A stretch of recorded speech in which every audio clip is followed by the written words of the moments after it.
बाहुलोगोतम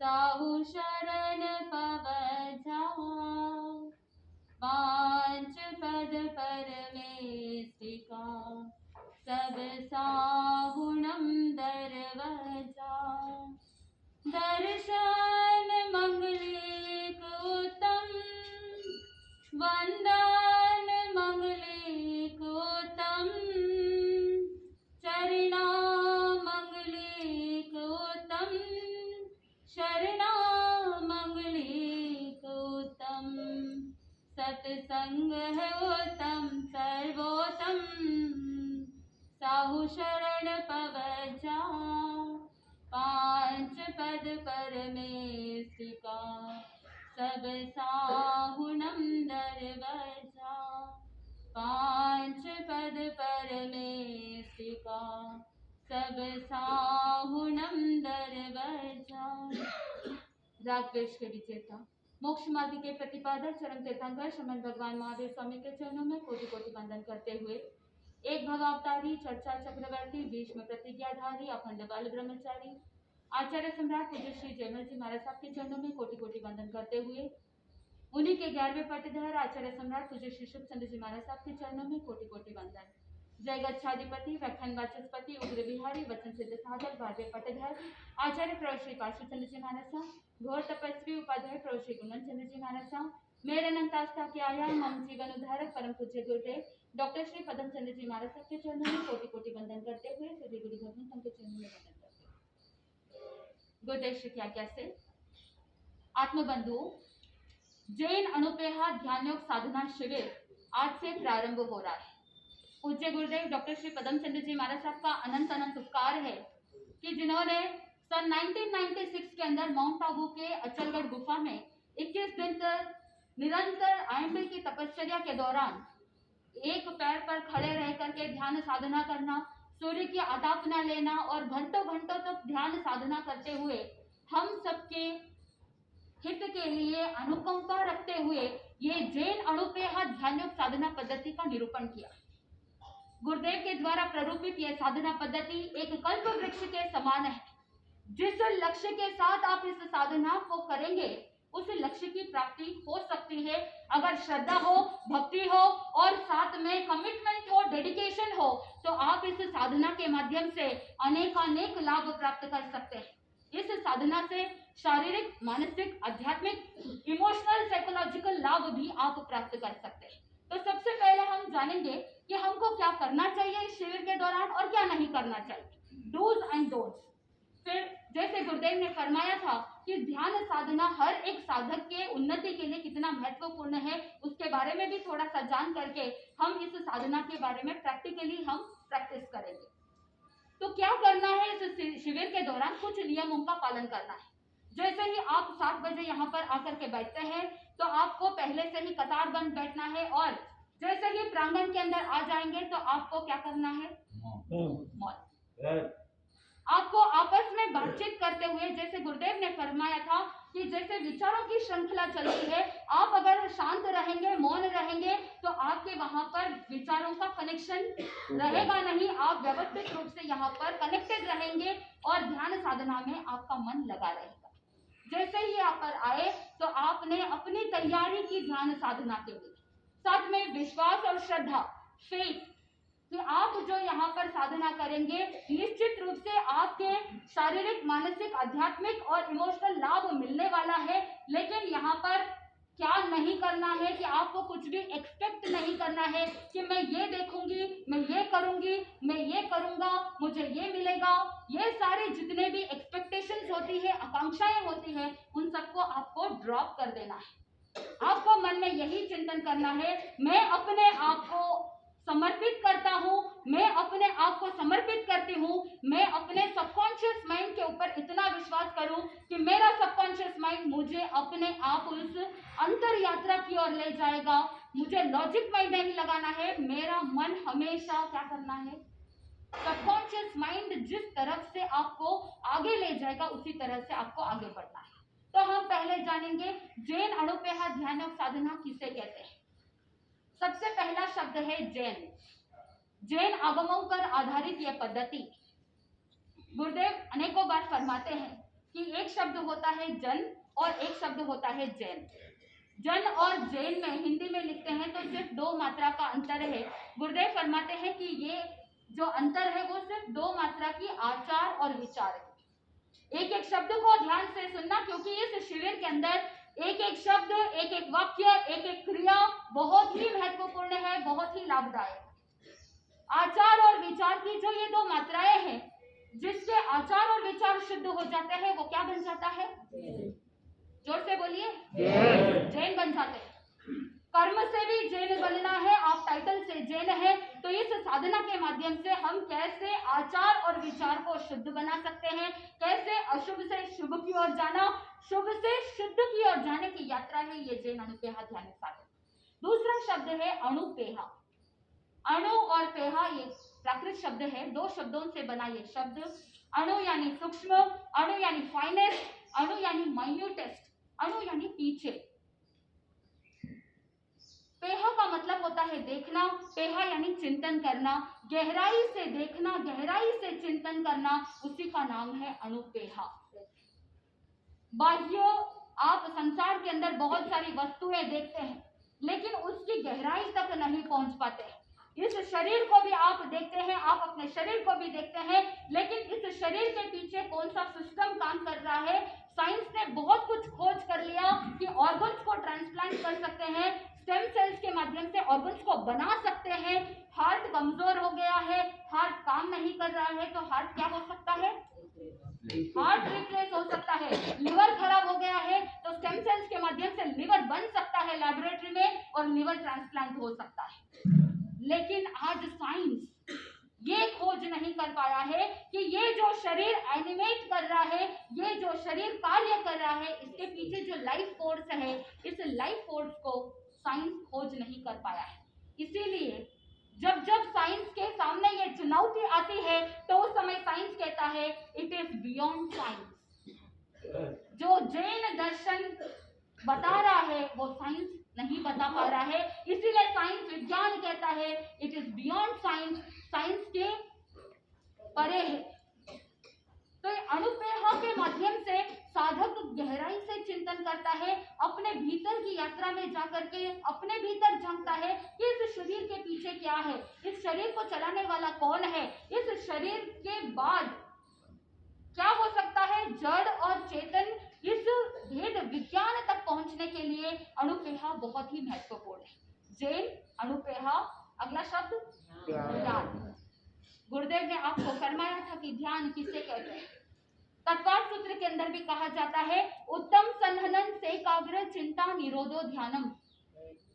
ध्यान कौन कर सकता है? जिसके संहन उत्तम हो, यानी शरीर फिट एंड फाइन हो। आज के जमाने में संहनन अच्छा होना मतलब क्या होना चाहिए? शरीर हेल्दी हो, फिट एंड फाइन हो, व्यवस्थित रूप से आप एक मुद्रा में, एक पोस्चर में, एक पोजीशन में कुछ समय के लिए आराम से बैठ पाओ। 48 मिनट के लिए एक आसन पर बैठने की सिद्धि प्राप्त करो। ये उत्तम संहनन फिटनेस बॉडी का होता है। तब जाकर के आप चिंताओं का निरोध करना ध्यान है। सुबह से लेकर के शाम तक 24 आवर्स आप कौन से ध्यान में रहते हैं? ध्यान में रहते हैं कि नहीं रहते हैं? विज्ञान खोज करके कहता है कि हर एक व्यक्ति, हर एक जीव 24 आवर्स ध्यान में रहता है, चाहे वो शुभ ध्यान हो या अशुभ ध्यान। भगवान महावीर स्वामी ने पहले ही कह दिया कि 2 प्रकार के ध्यान होते हैं, शुभ ध्यान और अशुभ ध्यान। और अशुभ ध्यान 2 प्रकार के, शुभ ध्यान 2 प्रकार के। तो आप सबको यही चिंतन करना है कि हम अशुभ ध्यान से जो 24 आवर्स में मैक्सिमम टाइम हम अर्थ ध्यान, रौद्र ध्यान में जा रहे हैं, नेगेटिविटी में जा रहे हैं, अशुभ ध्यान के अंदर मन लगा रहता है, उससे दूर होकर के किधर आना है? शुभ ध्यान में आना है। तो इस साधना के माध्यम से हम क्या करेंगे? अपने आप को हेल्दी बनाते हुए, फिट एंड फाइन रखते हुए चिंताओं का निरोध करेंगे, तभी ध्यान पॉसिबल हो सकता है। योग अगला शब्द है। योग के बारे में गुरुदेव ने बहुत विस्तृत तरह से आपको बताया है कि मन वचन काया की जो प्रवृत्ति होती है उसको निग्रहित करना। यहाँ पर हम क्या करेंगे? मन वचन काय के प्रवृत्तियों को निग्रहित करेंगे, कंट्रोल्ड वे में हम अपने बॉडी को, माइंड को और स्पीच को कैसे कंट्रोल करते हुए अपने आप को आगे बढ़ाएंगे, अशुभ से शुभ की ओर कैसे आगे बढ़ेंगे, इस साधना के माध्यम से हम सीखेंगे। तो जिस तरह से जिस साधक का आचार विचार शुद्ध हो, वो कर्म से चैन बन करके गहराई से चिंतन करते हुए अनुग्रह करेगा और चिंताओं का निरोध करते हुए मन वचन काय के योगों को निग्रहित करेगा, वो साधक कहाँ पहुंच सकता है? लास्ट शब्द साधना तक पहुंच सकता है। और जो साधक साधना करता है, जो साधक मन वचन काय के योगों को निग्रहित करता है, चिंताओं का निरोध करते हुए चित्त की एकाग्रता को प्राप्त करते हुए अंतर की यात्रा करते हुए अनुग्रह करता है, वो कर्म से क्या बन जाता है? जैन बन जाता है। इस एक ही शब्द को, जैन अनुग्रह ध्यान साधना को क्लॉकवाइज या एंटी क्लॉकवाइज दोनों तरफ से अगर चिंतन करते हैं तो हमारी आत्मा को लाभ प्रदान करने वाला है। यानी हम इस साधना शिविर के माध्यम से कर्म से भी जैन बन सकते हैं, साथ में साधना की उत्कृष्ट पराकाष्ठा तक भी पहुंच सकते हैं। तो क्या आप तैयार हैं इस साधना के लिए? फिजिकली तैयार है, मेंटली, इमोशनली, साइकोलॉजिकली हर तरह से तैयार है। जो मिसकंसेप्शंस है, जो अंधविश्वास है, धारणाएं हैं, उन सबको क्या कर देना है? ड्रॉप कर देना। क्योंकि अगर कप खाली रहेगा तभी अंदर पदार्थ जा सकता है। ठीक उसी प्रकार अगर आपका सबकॉन्शियस माइंड अगर पहले से ही पूरा प्रोग्राम होकर के भरा हुआ है तो नया कुछ भी आ सकता है क्या? अगर हमारे सबकॉन्शियस माइंड को रीवायर करना है, रीप्रोग्राम करना है, तो हमको रिसेप्टिव होना पड़ेगा, रिसीविंग मोड में रहना पड़ेगा। क्या आप सब रिसीविंग मोड में रहने के लिए तैयार हैं? यस। तो ये जैन अनुग्रह ध्यान योग साधना पद्धति के अंदर 7 चरण बताए गए हैं। कितने? 7। इसमें 3 बाह्य चरण है और 4 अभ्यंतर चरण है। तो आज हम सबसे पहले बाह्य चरण की ओर जाएंगे, क्योंकि बाह्य चरण हमारे शारीरिक जो भी मसल स्ट्रेन है या शारीरिक जो भी स्ट्रेस है, उन सबको दूर करने के लिए भी ये जो 3 बाह्य चरण है बहुत ही महत्वपूर्ण है। तो पहला चरण जो होता है, हम कोई भी साधना करते हैं, कोई भी शुभ कार्य करते हैं, तो सबसे पहले क्या करेंगे? आप क्या करते हैं? कोई भी अच्छा काम प्रारंभ करने से पहले आप क्या करेंगे? नकार मंत्र बोलेंगे, गुरु भगवतों को याद करेंगे, वंदन करेंगे। क्योंकि ज्ञानी जन कहते हैं कि अगर विनय का प्रादुर्भाव होता है तभी साधक अपनी साधना में आगे बढ़ सकता है। तो सबसे पहले भीतर से विनय गुण को प्रकट करना है, और विनय गुण को प्रकट करने के लिए ये पहला चरण बहुत ही महत्वपूर्ण है। हम अपने आप को समर्पित करने के लिए पहले चरण में तैयार होते हैं। तो पहले चरण का नाम है वंदनम शरणम। हम वंदन करते हैं, शरण को ग्रहण करते हैं, अपने आप को आराध्य के प्रति समर्पित होते हैं। तो सबसे पहले चरण के अंदर 3 क्रियाएं हैं। पहले चरण की पहली क्रिया है पंच परमेष्टि वंदन। आज हम डायरेक्टली पहले चरण की पहली क्रिया की ओर आगे बढ़ेंगे। फिर इसका जो पहले चरण की आगे की थ्योरी है, वो जैसे जैसे हम ध्यान साधना को आगे बढ़ाएंगे, थोड़ा सा थ्योरी, थोड़ा सा प्रैक्टिकल, इस तरह से हम थोड़ा थोड़ा करके आगे बढ़ेंगे। तो पहले चरण की जो पहली क्रिया है वो है पंच परमेष्टि वंदन, जिसमें हम पंच परमेष्टि को वंदन करते हैं। यहाँ पर बैनर के अंदर भी आपने देखा है, लिखा हुआ है अरिहंते वंदनम, सिद्धे वंदनम, आयेगे वंदनम, उवच्छाये वंदनम और सव्वसाहु वंदनम। उत्तराध्याय सूत्र के 29वें अध्ययन के अंदर भगवान को पूछा गया कि भगवान वंदन करने से क्या लाभ की प्राप्ति होती है। तो भगवान ने फरमाया कि वंदन करने से नीच गोत्र क्षय होते हैं, उच्च गोत्र का उपार्जन होता है, दक्षिणी भाव की प्राप्ति होती है। तो अगर वंदन करने की अगर उत्कृष्टता आती है, उत्कृष्ट रसायन आते हैं, तो तीर्थंकर नामकरण का उपार्जन तक भी हो सकता है। तो पहले चरण की जो पहली क्रिया है पंच परमेष्टि वंदन, इसको किस तरह से करना है ये प्रैक्टिकली हम देखेंगे। फिर उसके बाद डेमोन्स्ट्रेशन के दौरान आप साथ में नहीं करेंगे। आपको विशेष रूप से ध्यान रखना है कि जब आप डेमोन्स्ट्रेशन होता है तो पूर्ण रूप से आप देखेंगे कि किस तरह से श्वास को लिया जाता है, कब रोका जाता है, कब श्वास को छोड़ रहे हैं, किस तरह से उद्घोष हो रहा है, हाथों के मूवमेंट्स किस तरह से हो रहे हैं, ये सब कुछ आप क्लियरली बहुत गहराई से ऑब्जर्व करेंगे, देखेंगे, उसके बाद ही इसका अनुसरण करेंगे। इससे पहली क्रिया को बैठे बैठे भी कर सकते हैं और खड़े खड़े भी कर सकते हैं। तो एक बार आप देखेंगे किस तरह से करना है। पहली क्रिया के अंदर श्वासोच्छ्वास की प्रक्रिया भी होती है, शारीरिक क्रिया भी होती है, और इसमें योग का लाभ स्वतः ही प्राप्त हो जाता है और प्राणायाम का भी लाभ स्वतः ही प्राप्त हो जाता है। डीप ब्रीदिंग का जो प्रैक्टिस होता है उसके माध्यम से इस क्रिया से डीप ब्रीदिंग का प्रैक्टिस भी हो जाता है। बहुत से लोगों को श्वास लेना भी नहीं आता है। क्या आपको श्वास लेना आता है? आता है? बहुत से लोगों को श्वास लेना भी नहीं आता है। छोटी छोटी श्वास लेते हैं।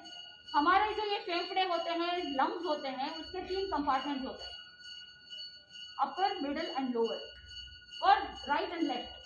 फेफड़े इस तरह से होते हैं। अधिकांश जो रिसर्च के दौरान बताया गया है, तो हम सिर्फ जो ऊपर का हिस्सा होता है फेफड़ों का, सिर्फ वहां तक श्वास लेते हैं, छोटी सी श्वास। ज्ञानी जन कहते हैं कि जिसका जितना लंबा श्वासोच्छ्वास रहता है, उसका डीप ब्रीदिंग के कारण से उसका आयुष्य भी वैसे ही अच्छा रहता है। पुण्य वाली अच्छी होती है तो श्वास भी अच्छा रहता है। अगर पाप की क्रिया होती है, कहीं भय होता है, तो श्वास कैसी होती है? छोटी होती है। अगर कोई भयभीत है, किसी की सांस फूल रही है, फटाफट फटाफट नाल चढ़ रहे हैं, ऊपर स्टेयरकेस चढ़ रहे हैं, तो आपकी श्वास कैसे रहेगी? छोटी रहेगी। तो ज्ञानी जन ने कहा, अगर आप शांत रहते हैं, आपकी ब्रीदिंग कैसी होती है? लॉन्ग होती है। अगर आपका श्वास लंबा है, आपका उद्घोष भी लंबा होगा, आपके जीवन की जो लाइफ स्पैन है वो भी क्या होगी? लंबी होगी। तो आप लंबा जीना चाहते हैं या शॉर्ट जीना चाहते हैं? क्या करना चाहते हैं? जीना तो लंबा चाहते हैं। तड़प तड़प के लंबा जीना चाहते हैं या अच्छे से आराम से लंबा लंबा जीना चाहते हैं? आराम से।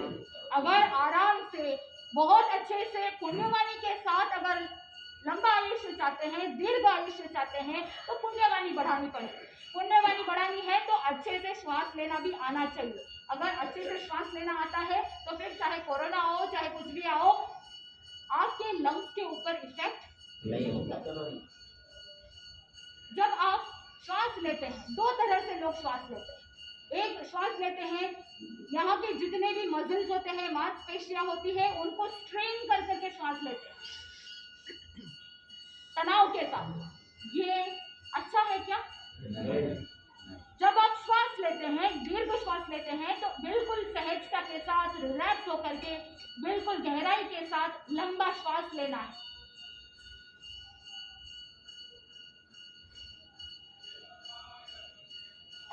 कौन सा वाला बेटर था?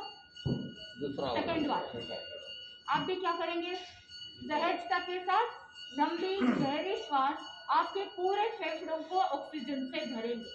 जब आप लंबी गहरी श्वास लेते हैं तो मन के अंदर ये विचार कि आप एकदम लंबी गहरी श्वास ले रहे हैं, आपके सारे जितने भी 2 फेफड़े हैं, लंग्स के जितने भी लोब्स हैं, उन सभी हिस्सों में ऑक्सीजन पहुंच रहा है, क्योंकि ऑक्सीजन पहुंचेगा तभी आपका ब्लड भी प्योरीफाई होगा। अगर ऑक्सीजन कम है तो ब्लड का प्योरिफिकेशन भी कम होगा। अभी 1 मिनट के लिए आप डीप ब्रीदिंग का अभ्यास करेंगे। अपनी आंखों को सहजता के साथ बंद कर लीजिए। लंबी गहरी श्वास अंदर लेके बिल्कुल सहजता के साथ लंबी गहरी श्वास को छोड़ेंगे।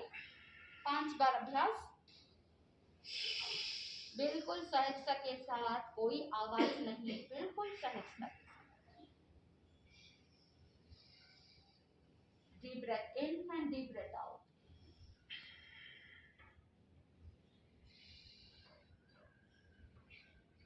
जैसे ही 5 बार कंप्लीट होता है, आप बिल्कुल रिलैक्स हो सकते हैं। पहली क्रिया पंचपरमेष्ठी वंदन को सीखने के लिए आप शारीरिक, मानसिक, आध्यात्मिक रूप से बिल्कुल तैयार है। अपने सबकॉन्शियस माइंड को अपने आप से कहिए, मैं पंचपरमेष्ठी वंदन की क्रिया को सीखने के लिए बिल्कुल तैयार हूँ। जो भी मैं सीखूंगा, जो भी मैं सीखूंगी, मुझे याद रहेगा। Yes, relax.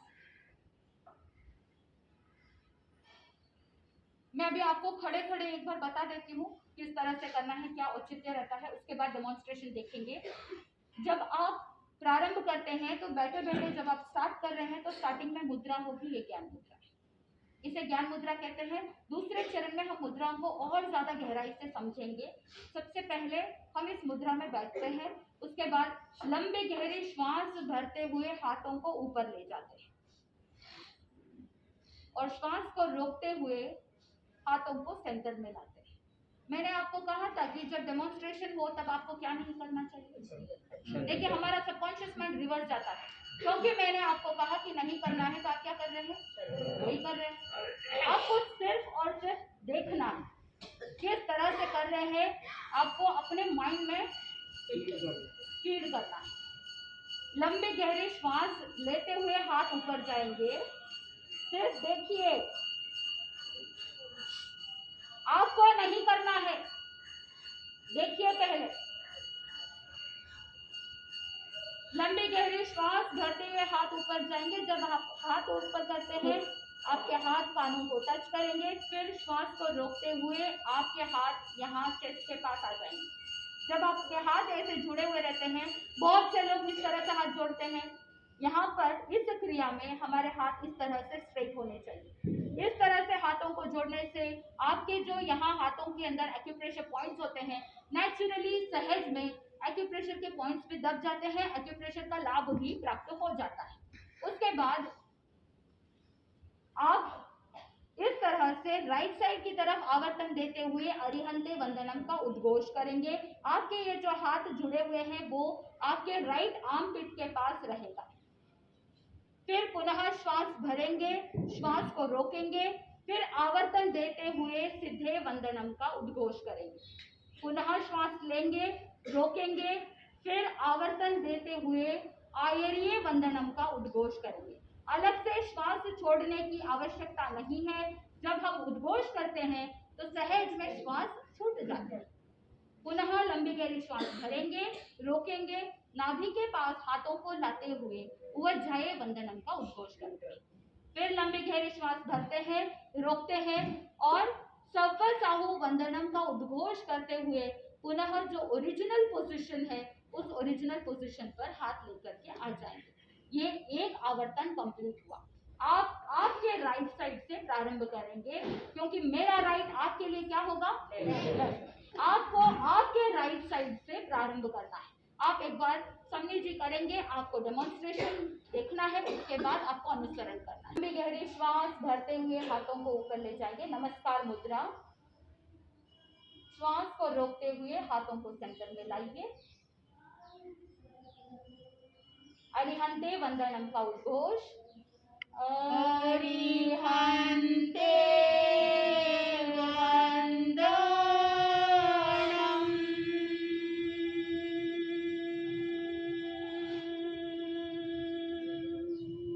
भरिए श्वास, रोकिए, सिद्धे वंदनम का उद्घोष, सिद्धे वंदनम।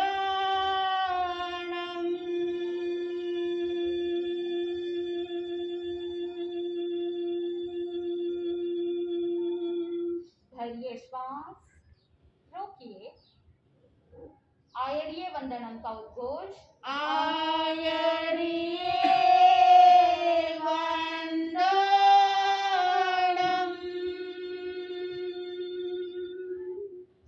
भरिए श्वास, रोकिए, उज्जाये वंदनम का उद्घोष, उज्जाये वंदनम।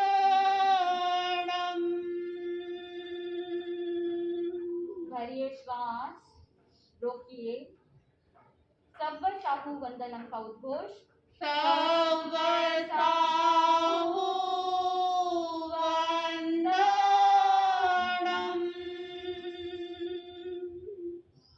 लंबी गहरी श्वास भरते हुए हाथों को ऊपर ले जाइए, श्वास को छोड़ते हुए रिलैक्स, बिल्कुल रिलैक्स।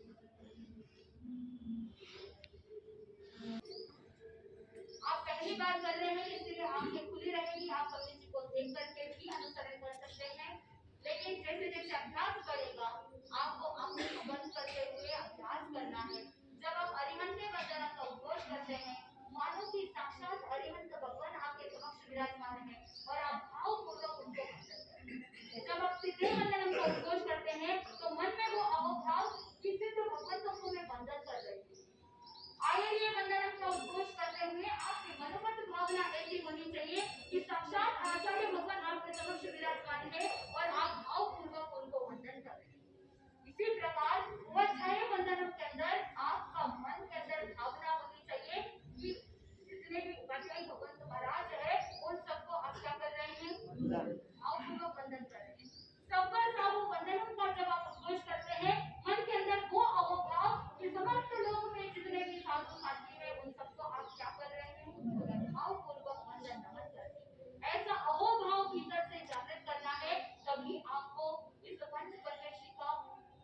सीधे कोशिश कीजिए हाथ बालों को टच करें। फोर्स करने की आवश्यकता नहीं। श्वास को रोकते हुए हाथों को चेस्ट के पास लाइए। बिल्कुल धीमी गति से हाथों को चेस्ट के पास लाइए। अरिहंते वंदनम का उद्घोष करते हुए आवर्तन कीजिए।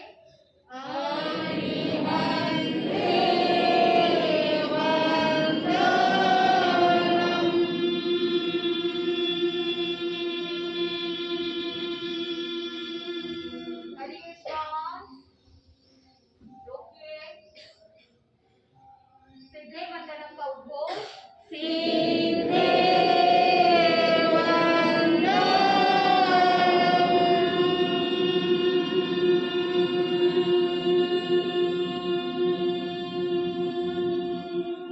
करिए श्वास, रोकिए। आयरीय वंदनम का उद्घोष।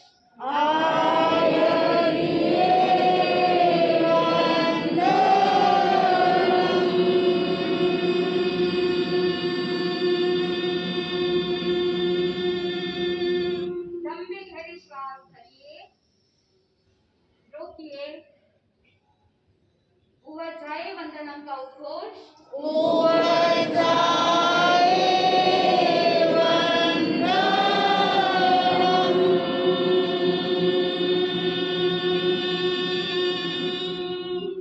करिए श्वास, रोकिए।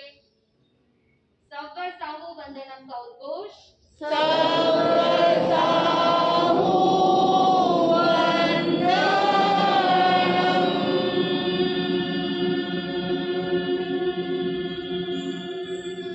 लंबी गहरी श्वास भरते हुए हाथों को ऊपर ले जाइए। श्वास को छोड़ते हुए